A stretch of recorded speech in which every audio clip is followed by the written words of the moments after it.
What happens when the sword becomes more powerful than the crown? When loyalty to a warlord outweighs allegiance to an emperor? In feudal Japan, the answer wasn't just revolution, it was transformation. Before the samurai ever held true power, Japan was governed under the Heian period, a golden age of aristocratic culture. The emperor was regarded as divine, ruling from the imperial court in Kyoto. The elite were poets, scholars, and noble families far removed from the concerns of common folk. But beneath the elegant surface, cracks began to show. As noble families squabbled for influence, local governance slipped out of Kyoto's hands. Wealthy landowners in the provinces hired private warriors to guard their lands, warriors who would eventually evolve into the samurai.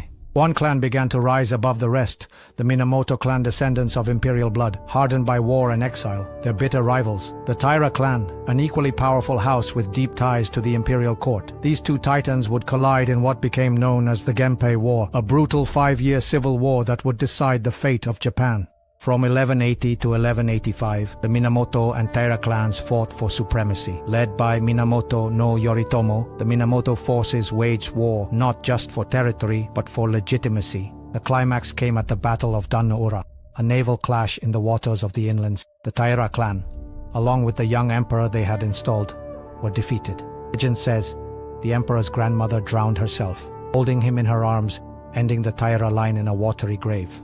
Victory didn't just mean glory, it meant control. In 1292, Yoritomo was granted the title of Sei Taishogun, barbarian subduing generalissimo. Thus, the Kamakura Shogunate was born. For the first time, Japan was ruled not by the emperor in Kyoto, but by a military government based far away in Kamakura, a coastal city surrounded by mountains and sea. Yoritomo's genius lay not only in war, but in politics. He created a system where the emperor remained a figurehead in Kyoto, but real power flowed through Kamakura. He established the bakufu, the military government, and appointed Shugo provincial constables and Jito estate stewards to enforce his rule across Japan. These roles were filled by loyal samurai, creating a powerful warrior bureaucracy. This dual government system, one imperial, one military, would define Japanese politics for centuries. But Yoritomo's power died with him in 1199. What followed was a shift from one man's vision to a family's control. After Yoritomo's death, his sons proved weak and unpopular. Power passed to his wife's family, the Hojo clan. His widow, Hojo Masako, became known as the Nan-shogun after taking Buddhist vows and wielding influence behind the scenes. The Hojo established a regency, ruling through puppet shoguns. They introduced a council of state, turning the shogunate into a more bureaucratic regime. Ironically, the first warrior government became more administrative than military. But stability came at a price. The Hojo lacked the charisma of Yoritomo, and their distant rule began to alienate the samurai class. Then, the unthinkable happened. The Mongols invaded. In 1274, and again in 1281, Kublai Khan of the Mongol Empire launched massive invasions of Japan. Tens of thousands of warriors crossed the sea, armed with gunpowder and advanced tactics. The samurai were outmatched. They weren't used to fighting as units. Their culture prized individual duels and honor.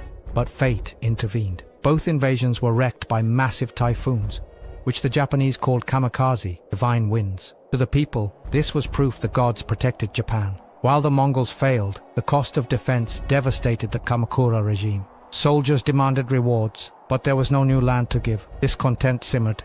By the early in the year 1300s, cracks in the Kamakura Shogunate were obvious. Samurai loyalty wavered. In the year 1331, Emperor Go-Daigo tried to take back power, an act no emperor had dared for generations.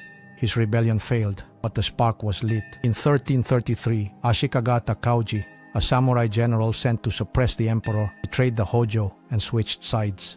Kamakura was burned. The Hojo regents committed suicide in a mass ritual. The Kamakura Shogunate, Japan's first warrior government, had fallen. Though it fell, the Kamakura Shogunate forever changed Japan. It birthed the samurai as rulers, a class guided by discipline, loyalty, and the early form of Bushido. Zen Buddhism flourished under the Kamakura, influencing samurai aesthetics, swordsmanship, and the concept of facing death with serenity. The administrative systems, like the role of Shugo and Jito, were inherited by later shogunates. The dual power structure, emperor in name, shogun in practice, became Japan's political blueprint for centuries.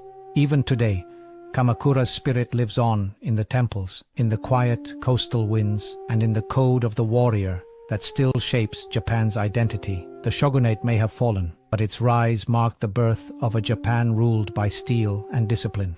This was the Kamakura Shogunate, the dawn of the samurai age, and the beginning of an empire shaped not by emperors, but by warriors. If you enjoyed this documentary, subscribe to the channel and join us next time as we journey deeper into the legends of Japan's past.